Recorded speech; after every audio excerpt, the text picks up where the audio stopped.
Hello, this is Julian with Coffee Reviews, and today we'll be reviewing the Pepe Jijon TyOxidator Wash Processed Ecuador from Apollon's Gold. And there's the bag right there. And Apollon's Gold, based out of Tokyo, Japan. And this coffee was featured in our most recent blind taste test rankings video, where it finished second place out of 7 high-end Panamanian and Ecuadorian coffees on that day. This is also our 4th time reviewing this specific coffee, having previously reviewed versions of it from Manhattan, Hydrangea, as well as Leuchtfeuer.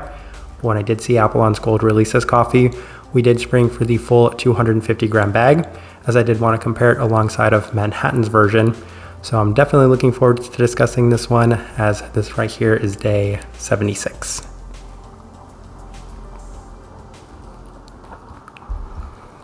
And recipe we went with for this coffee was the same as the Leuchtfeuer coffee, which is also in line with their brew guide. That was a 16:1 water to coffee ratio, brewed at 93 degrees Celsius, about 199 degrees Fahrenheit.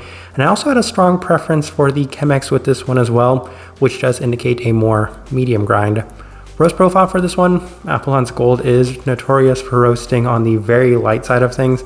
And this one I could say is very much on par with Manhattan's version of this coffee, which was a very lightly roasted version of this coffee. So that's to say that this is a very light coffee by most standards and metrics. So with all that out of the way, let's go ahead and start discussing this coffee. Day 46, blind taste test day, and interestingly enough, the cup was actually a little bit more tame than you might have expected, but here's the thing, it wasn't a blind taste test with some very vibrant coffees, and when drinking it alongside of those very vibrant coffees, of course it's going to feel relatively tame to those, as it did offer a slight bit more of this citric attribute to it in a softer, delicate manner. It does offer plenty of the Mejorado brown candy-like sweetness as it does cool down, but it's a little bit more subtle. So for the most part, a tame first impression, good if not necessarily spectacular, but enough to justify that second place finish. Day 50 through the Chemex, and it was slightly similar to Hydrangea's version of this coffee, which had the notably strong herbal aspect to the cup, reminiscent of those cranberry hibiscus-like characteristics with a bit of a different cup in general. So not quite as good this time around, and here's the thing, having previously reviewed this coffee in our last review, this has been a little bit of a theme. At the higher temperatures, I don't necessarily seem to get the best results from this coffee, and this one was no exception, as with both brew methods, they both yielded kind of just okay results. But some tinkering and adjustments are definitely going to change that as we continue on to day 54. This time we opted for the April brewer, and the cup is the best it's been up to this point, as it's the most in line with a lot of the listed notes that they have on here. It's offering a little less of the earlier savoriness, but a little bit more of a citric forward cup. A little bit more brightness in general, as it does notably cool down into that Mejorado-like brown candied sweetness yet again. So better in the sense that it was toning down some of the things that I didn't necessarily like, while allowing a lot more of those things that were better to become a little bit more prominent. Day 61, a slightly higher temperature with this one to the Apollon's Gold listed recipe that they have on here. So they suggest as high as 97, and I'm like, you know what, why don't we try it the other way to see what happens? And there's a slight bit less sweetness to the cup, and that's not necessarily what I was expecting. It continued to offer a little bit more of the listed lemongrass-like aspect, so a little bit more in line with the citric attributes of this one. Plenty of these slight red, savory, earthy components to it, with it not cooling off quite as well as some of the earlier days. So this one was probably my least favorite cup up to this point, but we persist. To day 64, opted for the Chemex with the higher side of Apollon's Gold's recipe once again. And it was the best it had been to this point, but I think I was just kind of taking away that I was strongly preferring the Chemex to the V60 with this coffee, which has been my experience with all of the versions of this Pepe Jijon coffee. It offers plenty of that Mejorado-like sweetness with notably less of the savoriness or lemongrass. At the forefront, it has much more of the lighter golden fruit flavors with some of these slight pear and apple-like scents and some lighter fruits in general, so just thinking some very soft stone fruit aspects. It's not necessarily overly complex because what's present in it are a lot more tame and delicate as opposed to very pronounced as some of the other characteristics were for this coffee. So day 64 was mostly a mixed bag, but it was definitely still the best up to this point. Day 67 adjusted to the lower side with the Chemex, and the coffee was definitely the best it had been up to this point.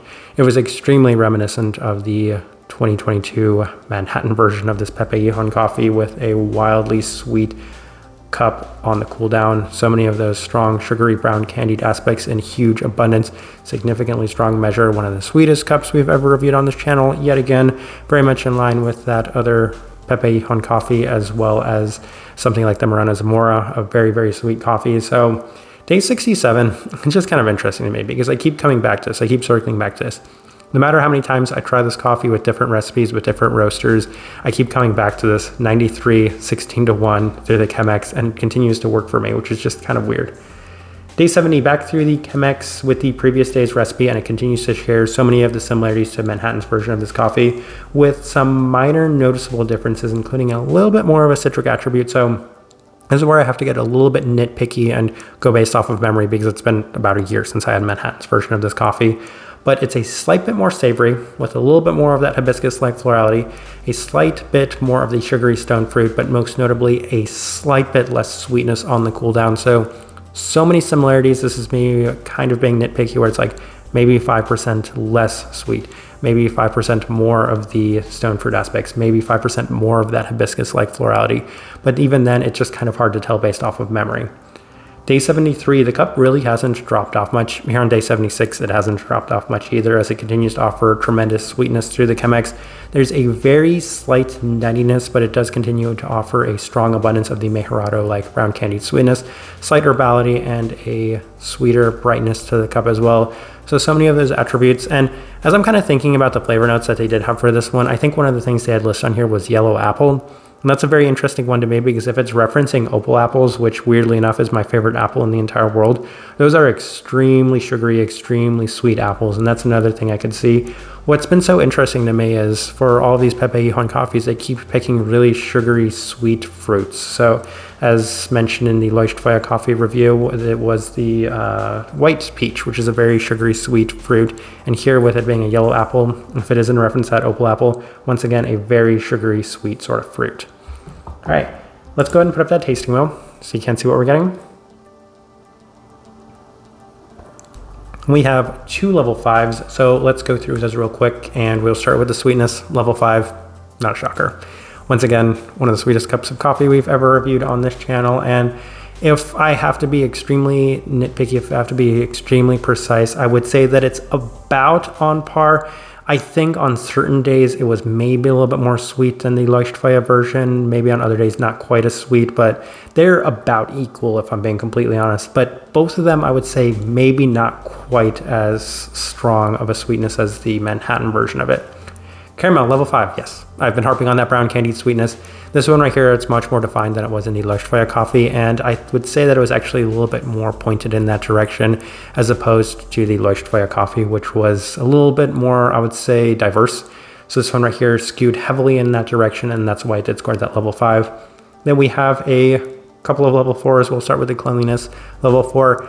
I've also mentioned in that one that the Leuchtfeuer one was a little bit more clean. This one right here I feel like is a little bit more on that level 4, maybe not quite as high.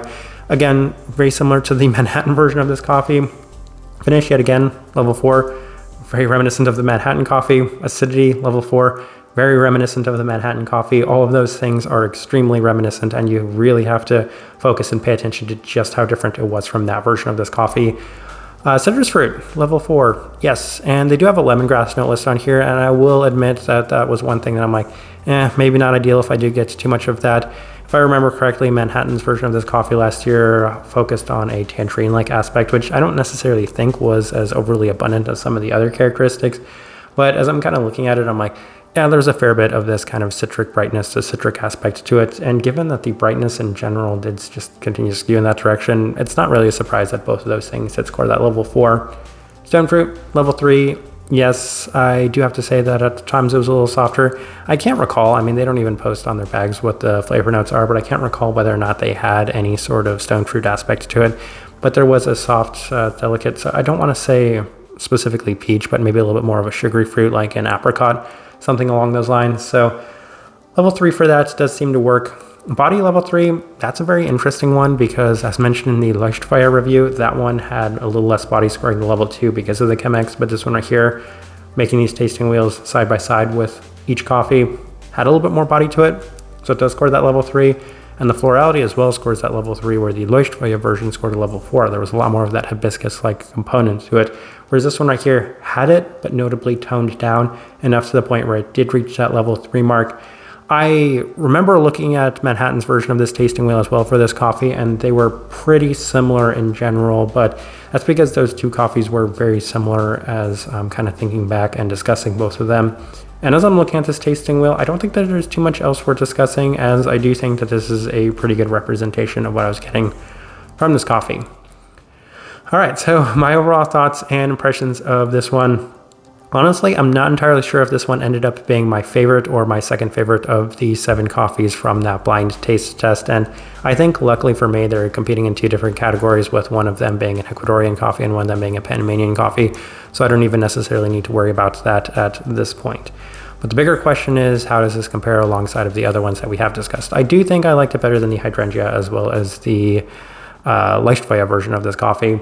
But if I had to kind of compare it alongside of the Manhattan, I think I would say that it's about 95% of that Manhattan version. It was very close. They are extremely similar coffees. As I've been harping on throughout this video, I'm being extremely nitpicky about the very slight differences. And I think what set the Manhattan one a little further apart is possibly memory, possibly the experience I had, because you can't replicate that first time experience. And maybe I'm overplaying it in my head as to how much I enjoyed it that first time around. But as far as my memory recalls, that one was ever so slightly sweeter than this version of this coffee. Even if I feel like you served me 10 of these coffees, I would have an extremely difficult time telling which one is the Manhattan and which one is the Apollon's Gold version, because they were that similar in so many regards. Everything from the flavor profile itself to the strong sweetness, to that Mejorado-like brown candied aspect, to the way it does cool down, to the roast profile. I would say that all of these things are just extraordinarily similar, and I don't know if Manhattan's version of it has changed since they've switched roasting machines, but as far as I can tell, what I remember from this coffee and what this one was as well, they're just so similar that for that reason, it's not surprising that I really enjoyed this coffee. One of my favorite coffees that I've reviewed this year. I would say probably my second favorite Ecuadorian as of this moment. I do think I still enjoyed the Morona Zamora a little bit more than this one, because I feel like that offered maybe a little bit more sweetness. But as I'm kind of comparing those two coffees side by side, I would say that it was very close. This is one of my favorite coffees of the entire year. Type of person I would suggest this coffee to, well, I think it was gone pretty quick, but if you are in the future able to get your hands on this one and it's similar to this version of this coffee, then I would say if you did enjoy Manhattan's version of it, then that's the first place I would start. But if you've never had any of these coffees, then the first thing I want to say about them is they are very finicky. And a lot of people have come to me and said, I had a very difficult time brewing Manhattan's version of it. And then they also had a difficult time brewing Leuchtfeuer's and Hydrangea's version of it. If anything, I would say that Hydrangea's version was the most approachable, as I think it was the easiest of those 4 coffees to brew. But that's the first thing I want to say is, it's going to be a tricky coffee to brew. And for whatever reason, I keep getting it right at the exact same recipe, ratio, temperature, everything along those lines. But when I do get it right, it's offering this extraordinarily sweet aspect to them. And that's the first direction I would need to point somebody towards in terms of the actual profile of this coffee itself. Extremely sweet. Very much skewing in the direction of this strong sugary aspect to it. And that's what this coffee is. It offers you some subtle additional characteristics to it, some slight florality, some slight fruit components, some slight citrus, some slight brightness as well. But for the most part, that's going to be the biggest theme and the biggest difference, what makes this coffee unique from other ones. So if you're very curious and you do want to torture yourself by trying to make this coffee, then this is the coffee I would suggest for you. But it's also the best way I can leave this review. If you've by chance had an opportunity to try this coffee, I'd love to know your thoughts and impressions of it as well. If you're enjoying the content, give this video a like, subscribe if you're not already subscribed. This right here has been a review of the Pepe Jijon TyOxidator wash processed Ecuador from Apollon's Gold.